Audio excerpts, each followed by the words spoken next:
Today we have with us in our studio Seema Pujani. She has got All India 37 rank in Civil Services Examination 2014. We welcome you here and wish you all the best for the future also. You have done a really wonderful result in your this exam. So how are you feeling now? I feel happy and relieved, sir. What do you mean by relieved? Because this is a very important word which is coming. It means there was some pain you were feeling all through. No, sir. It's just that it's been a long journey for me, and I had already secured a rank last year. So I'm glad that I don't have to give the exam again to get my choice of service. Let me know something about your family, how your family has contributed in your success. So what is your parental background? So my father retired from Haryana Civil Services. He's currently a legal consultant in M3M Gurgaon. My mother used to be a physics teacher long back, but for a long time now she's been a homemaker. Both my elder sisters are doctors. They are MD pathologists. I think my father has played a pivotal role in this success of mine. I think he was the main force that motivated me to stay on this path. And even if I hadn't secured a rank this year, he would have urged me to go on till I get the rank that I have always wanted to achieve to get my choice of service. When this idea of civil services came into your mind, can you recall that? So as a kid, as a joke, I would like to be 5 different things at one point of time. I think it started with being a veterinary doctor because I love dogs. Okay. And then it moved on to being a pilot and being this and that. And jokingly, I also used to say that I'm going to be an IAS till I'm 40. Then I'm going to have my own factory. And then I'm going to travel the world and this and that. But on a serious note, I think very late in the day, it was about end of my 4th year in law school. And there was a talk organized with seniors of mine. I think it was firstly with Aparna Ray. She is an Indian Foreign Service officer and she had come to National Law School for some work of hers, and I happened to be a part of that talk and I was really inspired. That was when it first struck me, why not this? And right after that there was a talk with another very senior from college, Shrikar Sridhar. He was, I think, rank 8 in the year 1999. He's an IAS officer. So both the talks inspired me, and when I told my father about this thought, he immediately caught hold of that, and from the next day he had books with him and he started studying as if it was his exam and not mine. Okay. So I think after that he never let go of that idea and never let me let go of that idea. So should I take it like this, the concept of civil services first came from your seniors, then yes, is what taken up by your father, and then he made a mission for you. Is it yes, so like this? Something like this. But also that I would like to mention that my uncle has retired from Indian Foreign Service. So when I met with a young IFS senior of mine, and then I could relate to my uncle's life and my aunt's life and their children's life. And I thought that, and also that I had a lot of diplomats kids in my college, my seniors as well as juniors and classmates. So, and after a talk with everybody, I sort of was inclined, and then sooner or later on it became a very determined motivation for me. What about your mother? How your mother played important role in this whole decision and also in helping you? She has supported me in her own way, and she's always watching news and updating me on that and telling me that, sort of something like what you're trying to do here. Motivational stories, that is my mother's thing. Like she starts the day with motivational thoughts being forwarded to everyone. If I just want you to name somebody as the best motivator for you in your life, who put you into civil services and kept motivating you all through your preparation, whom you would like to name?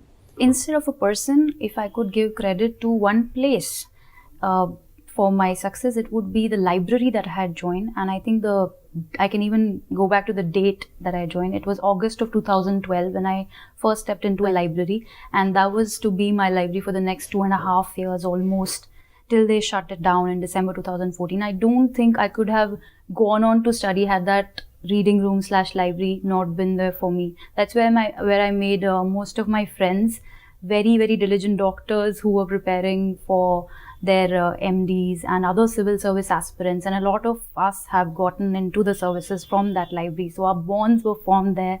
We used to go to sleep at night thinking that tomorrow I have to pack these bags and go to that library and start our day. So that gave you kind of continuity to you. Yes, sir. I can make out that after your graduation in law, you had a choice to go to Germany Yes, for sir. your studies. So why did you cancel that? Why did you drop that idea of going there?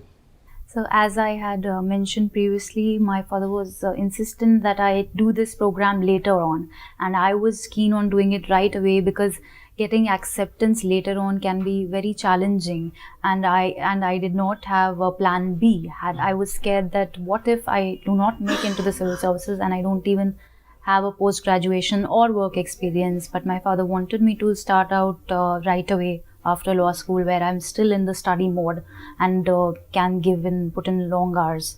But of course, once the decision was made of not sending me there, it took me a lot of time to actually accept that I have to give this exam. So therefore, starting 2011 to 2012, I did not do much study.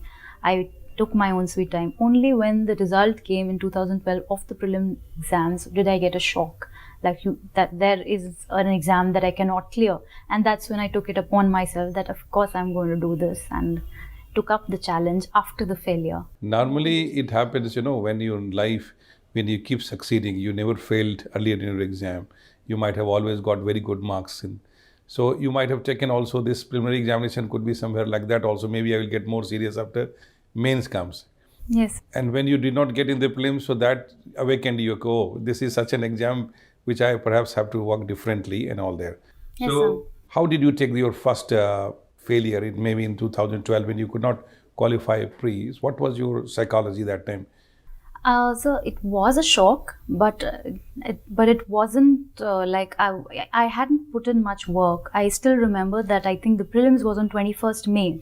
I actually started studying on 1st May, and prior to that, I was totally I had abandoned the idea, and I was being lazy and still very confused. I think confused is the right state of mind. I regretted not going to Germany, and I was wondering if I would ever be able to do my masters again. At that age, you want to travel the world and experience. And I had a lot of friends from National Law School who were at that point of time students on student exchange from Europe, US, Australia, around the world. I wanted to meet them, see what their life is like abroad.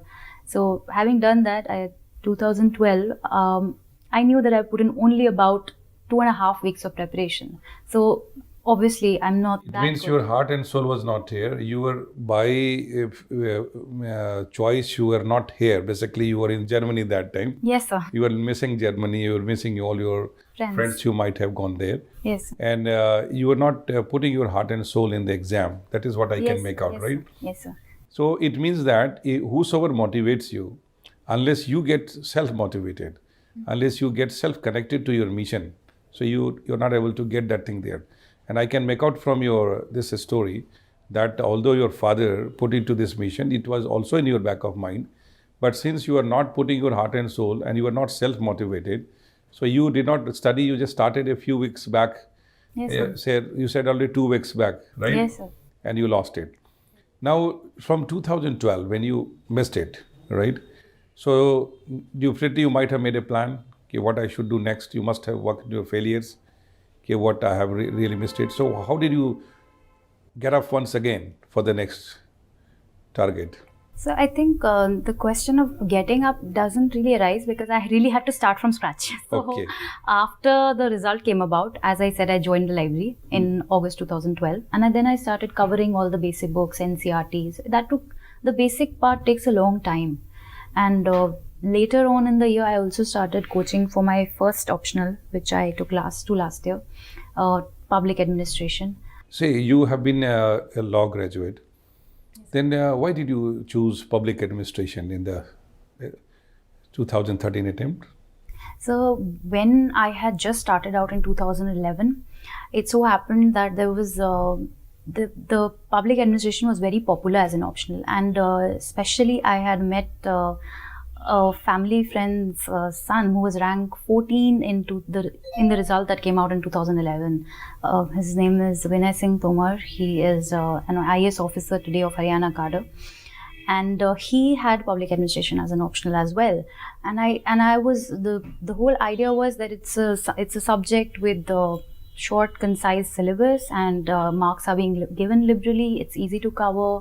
So therefore, I took it up thinking that law was very vast. At least when you see the syllabus, you realize that it's huge, and you're scared because you've done the whole thing in so many years in law school, and the exam requires you to do it in such a quick time. So therefore, public administration came as a choice. Oh, it means that basically you took the subject, not that you were very strong in the subject, Yes. not that you had studied it because somebody senior qualified with the subject, right? No, so the whole, that point of time, there was a lot of success stories associated with this Yes, optional. yes. You know, this is one very important factor which comes in the students when the success rate is good in particular subject. So all the people rush towards that. And that becomes one very deciding factor also later on. Don't you think it should not be decided like this, subject should not be taken like this? Yes, so I think definitely, because if I were to tell you that I got 120 marks in public administration in 2013, and that was the reason why I was ranked 599 last year, I think that would be persuasion enough for the others not to make the kind of mistakes I made. And I last minute in June 2014, I decided that my attempt in 2014 would not be with this optional, and I took law. So it means you took your second attempt with public administration, and at that point of time, it was not a very cautious decision. It was just maybe you just was under impression. Popular decision. You were under impression. Yes, you're right. That is a popular decision, and you did that. So you got 599 rank, right? And what services you got after the second attempt? So I got Indian Trade Service. That was my 7th preference that year. So how did you feel after getting this rank? I was not satisfied at all, sir. I appreciated all the wishes that people were giving me, but nothing could make me feel good. And for 2 days, I was in tears because either I wanted to be on the list in the top 100 so that I could get my choice of service, or I did not want to be in the list at all. So, the feeling was... It means you had clarity in your mind, either in the top list somewhere or not at all, right? So how did you change your strategy? How did you work on your setbacks on all these things? So there was, the result came out on 12th June, and I had a feeling what could have gone wrong because I had made some blunders in my public administration exam. I had gone ahead and attempted all 8 questions in the papers. All 8 questions? All 8 questions without reading that I'm supposed to do 5 out of 8. So that means I had attempted approximately 10 because it has a lot of subparts to it. So at least 10 questions more than the others. So you can imagine the kind of quality of answers I would have written in that shorter period of time. But why did you write all the questions? What could be the psychology behind it? So because I did not read the instruction wherein I must also tell you that I never practiced writing answers, neither in 2013 nor in 2014 mains. As in, the only answers that I've written for UPSC have been directly in the exam hall. It happens. Most of the time people don't follow the instruction. Yes. What UPSC wants. So they just write what they know. That also becomes reason. Yes, sir. So basically I got 70 marks in my paper 1, 50 marks in my paper 2. And 120 was my score last year in public administration. And on 12th June, the result came about. And the details of the marks came about, I think, in a week or so. I knew public administration was the cause of it. And then I decided that I have to make the change. So you got basically not a proper rank, especially because of public administration. Yes, and because of the popular choice. Yes, and also the mistake you did in attempting the question. I think we can. So you might have worked these all things on. Later on, you must have corrected these things. Yes, so 22nd June, I filled the form with law as the optional, knowing that I had very little time. But then I trusted my instinct and made the choice. And then even though there was little time, I had to do it. So how much marks you got in law? So marks aren't yet out. So I do not know the details. But definitely you feel you might have done very good in that way. Yes, I think so. With this kind of rank, I must have done better than 120 for sure. And even general studies, you might have done better? I think, sir, general studies was the reason I was in the service last year. Because of my GS marks, I must have been there on the list last year. So I think those marks might have remained same this year, but law would have given me that extra push. Simma, as you have already got very prestigious rank in Civil Service Examination 2014, that is 37th rank, right? And you have gone through all the last three attempts. First attempt, where you lost preliminary examination. Second attempt, you could not get a rank of first choice. And the third attempt, finally, now you have achieved your dream of going into Indian Foreign Service. So would you like to suggest the future aspirants what strategies they should follow from prelims to mains interview? So first and foremost, I think the motivation or inspiration should be very clear and very sound. And they should know why they are doing this. And it should come from them. And coming from another source will not help them. Secondly, a lot of people divide their studies into phases. Right now I'm studying for prelims. Right now I'm studying for mains. I'm studying for interview. I think that does not really work. Whatever you are studying has to be for prelims and mains point of view. Maybe the areas could be different because the syllabus is a bit different in some aspects. Some aspects of history and geography are required for prelims and some for mains. But the style of studying should not change majorly. For the interview, I agree that it should be different, but basically a holistic way of studying should be in place. And most importantly, one should enjoy what they are studying. Like I used to study much less than the others. I have never been a bookworm. In fact, I doubt sometimes how have I reached here, because I study much less in comparison to the others. I am not a great scholar, but I think I have always been a decent or a good examinee throughout my life. So you feel that what is more important is the consistency, that how much time you are giving for that all there. So one thing I can make out from your experience, that there should be combined preparation for pre and mains and interview from the beginning itself. Yes, sir. What is the correct time? This is a very commonly asked questions by the aspirants. What is the right time to start the preparations?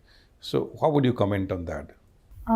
So I took a lot of time. So I would say that if somebody hasn't had this dream from early on, say class 12th or in their college days, very early on in their college days, then it would take some time to understand how to study for this exam. Like the newspaper has to be read differently. You might have been reading the newspaper previously also, but it has to be read differently and notes have to be made of the same clippings in a different fashion. So everything is going to take time for you to understand, and I guess you need at least a year of consistent work.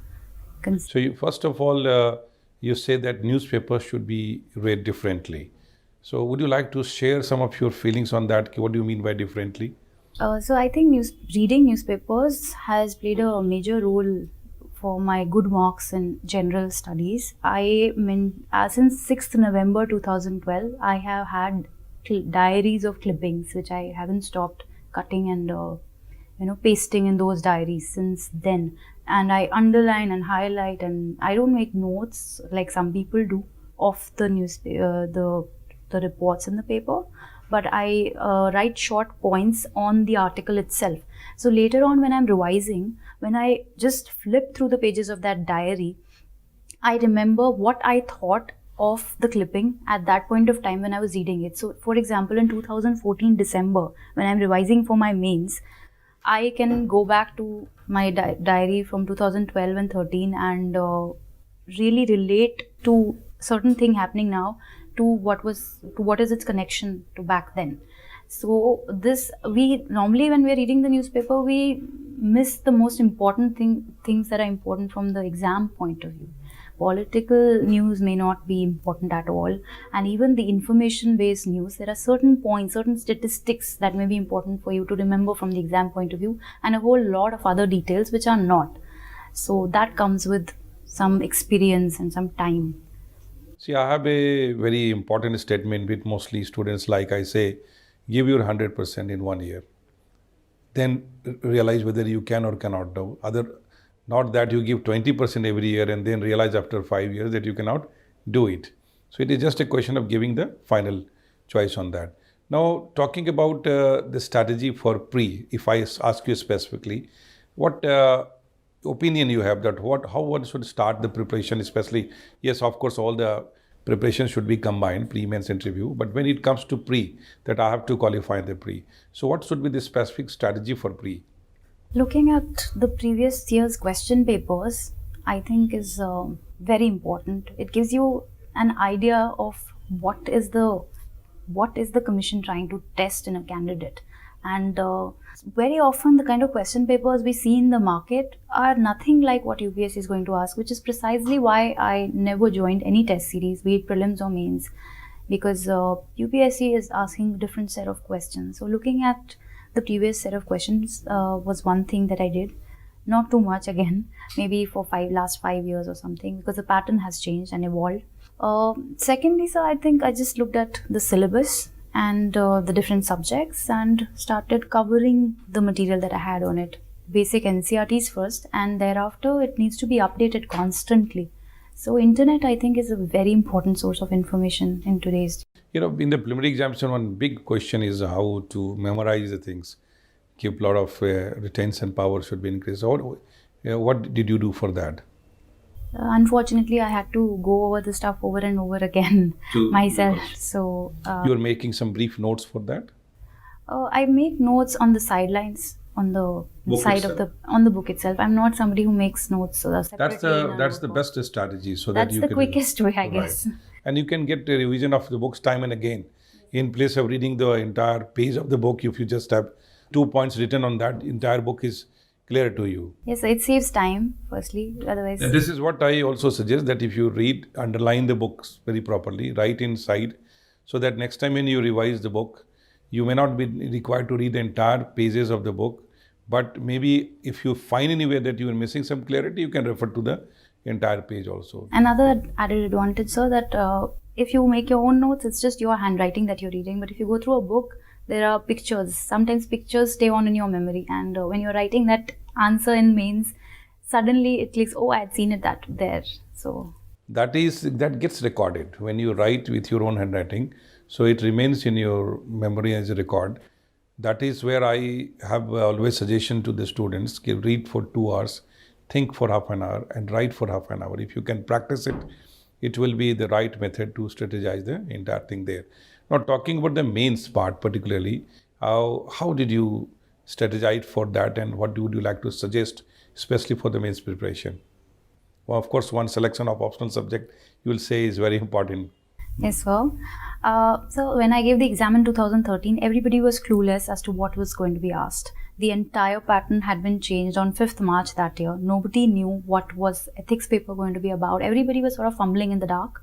And so the idea was to try and read all the material that was available in the market, try to make sense of it.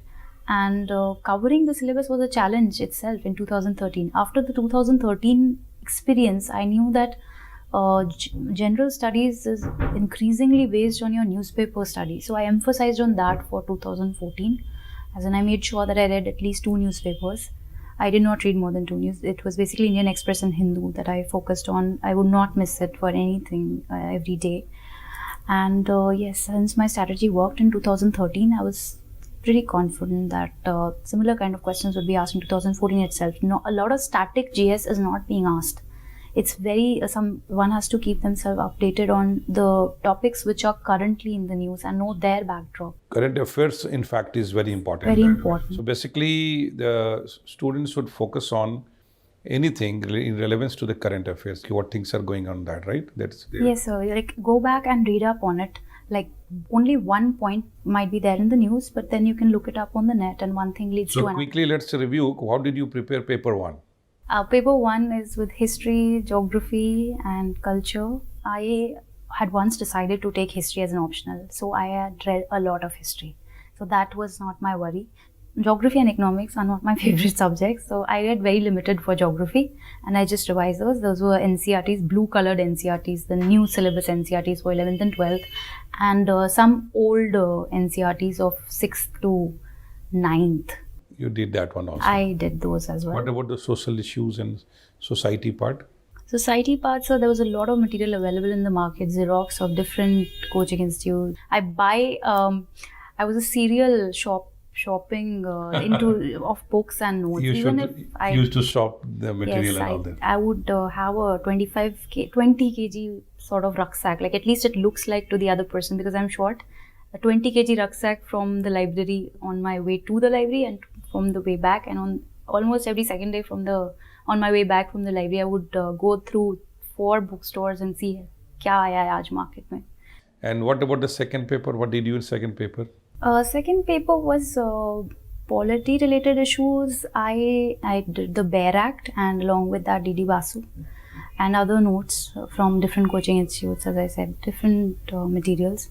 But those were my base. And the updated part again, as I said, so no one static source from the internet, something And from you our kept websites. One has It to means you are quite a good learner and you are searching from whatever Yes, sources. sir. Yes, sir. Because the new syllabus, yes, I would like to mention that. I think one should just keep a copy of it all the time because there are so many bullet points. One had trouble trying to understand the syllabus itself. It's so lengthy, the latest syllabus. So I would try to cover each bullet point. Okay, this is my source for bullet point 1 under paper 1. And there's so many bullet points in all the papers. So. Okay, that is actually very important because most of the time students are not clear about what exactly is the specification of the syllabus. So I think it should be also written by own handwriting. Yes, what is the points I need to study about it. What about paper 3, General Studies, Science, Tech and Economy section? Again, one has to be very up to date with the current affairs on that. I think it's the most diverse papers. I had the highest mark of all the marks that I had in GS. I had the highest in that paper. I had 109 in 2013. I do not yet know of 2014. So I guess again newspapers must have helped there because they have a lot of questions based on latest things that are happening. Like I remember in 2013 there was one on 3D technology and a lot of things were happening in that field in that year. So you are collecting some from some sources, my government sources also? Yes, so diverse sources like and also I follow these websites, online websites. What about the paper 4, Ethics, Integrity and Morality? I did not study too much, sir, but I bought a lot of books and then I picked out which topic, which bullet point is covered best in which. And this time I made some additions. I looked at some ethics studies of by different countries, like Singapore does a. Okay. So let's see what my marks are like, and then I would have a better idea if I've improved in ethics further. Like I chose some papers from online studies conducted by different governments abroad. Okay. So I read those, like what is their take on ethics in administration. They have some important case studies for their own officers. Simma, as you know, interview is a very crucial stage of this examination, full and final stage. And this is the only time when you meet the selectors. And this is the time when you have 275 marks in your hand, right? So after this, either you are back again to preliminary and you are out from the field, or you are.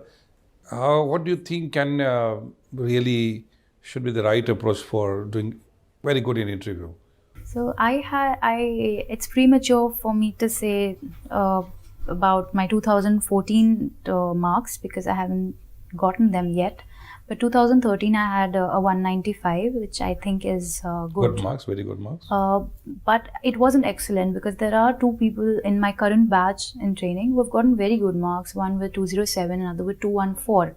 And I know that they are very good. They are better than me because they are able to handle questions. It's not about you knowing the exact piece of information that they're asking, but it's about how you take the question. And interaction with them has I've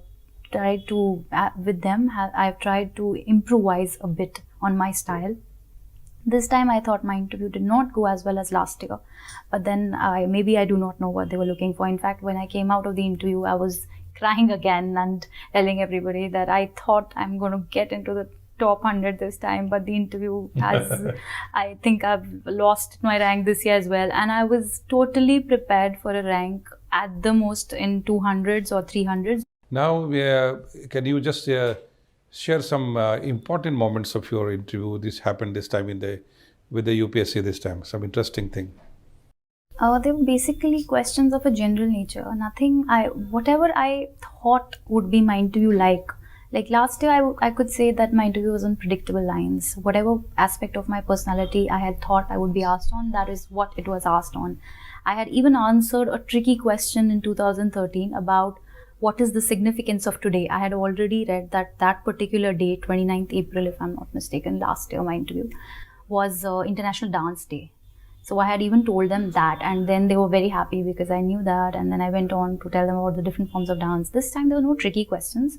There were no questions based on law or that I was expecting, or women, or Indian trade service. These were the predictable ones. It was basically very general in nature, things that were happening around, questions about the environment, defense sector, RTI, or the comparison between situation in South Africa, Bangladesh, and Sri Lanka, like reconciliation that is needed in all three countries. There are certain internal problems going on.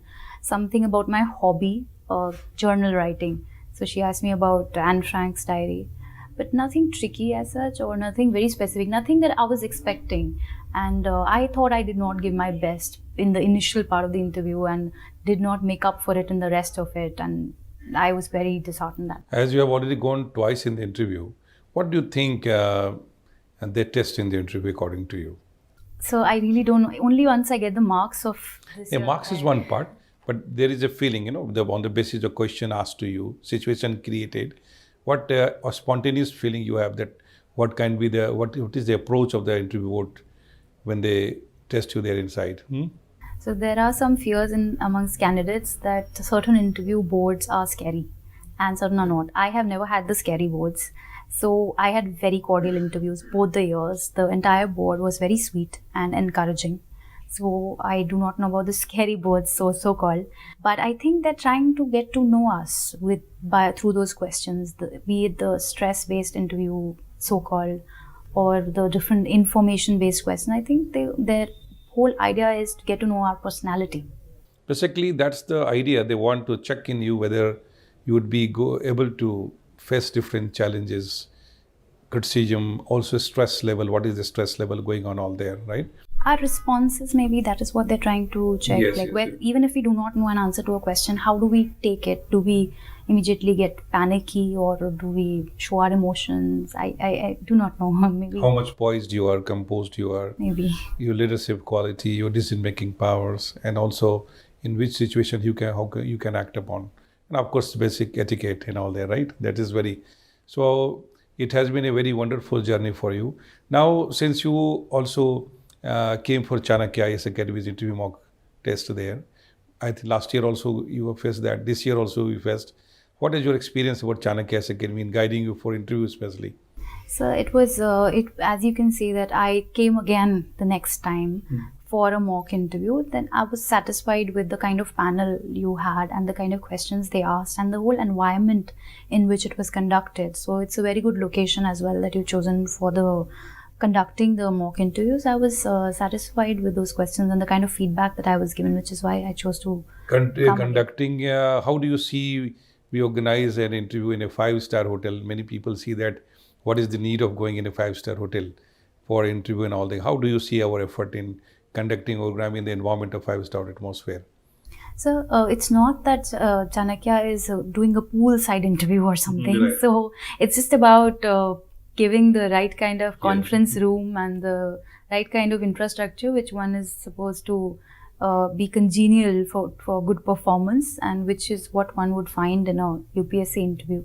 So I think what was your feeling about Chanakya IAS Academy's board, mock interview board? How do you feel about them? I think they were very well qualified. There were 2 IFS officers in my board and a law expert as well. There was a psychologist, I believe. And yes, I was pretty happy with the kind of questions I was asked. And you find this situation helped you in the actual interview with the UPSC? So none of my interviews have had the same questions that were asked there, but still I think giving mock interviews sort of makes you more prepared for what is to come there. Like you may be giving answers to totally different questions, but you may be exercising self-restraint in many ways because you practiced before you went. I was told that you called even those candidates who was already they allotted the time and you were not getting time, so you called personally to accommodate. Yes, sir. Actually, the result came out on 14th April this year, and my interview was on 1st of May itself. And I think my mock was, I gave 3 mocks on the one same day. Had I not given Chanakya on that day, I would not have been able to give it before 1st May. So I had to give it. So I stepped in at 4, I think, into Hotel Siddhartha, and I told Naini that I have to give it, and she said all the slots are full, so why don't you speak to them? Because she called one guy and he refused to change for anything. Then I called them personally and made sure that I told them how important it is for me to give it. So coming in at 4, by 5 I fixed the interview, 5:30 I gave it, and then. Wonderful. That shows your passion to do something and make your way. Either I will find a way or make a way. So, Simma, what I can make out from your whole success journey and discussion, that you have a passion to succeed and really contribute back to the society. So I wish you all the best, and I thank you for coming in the studio with us and giving insight onto all the Civil Services Examination on your experience in 5 Level. Thank you very much. Sure. Thank you.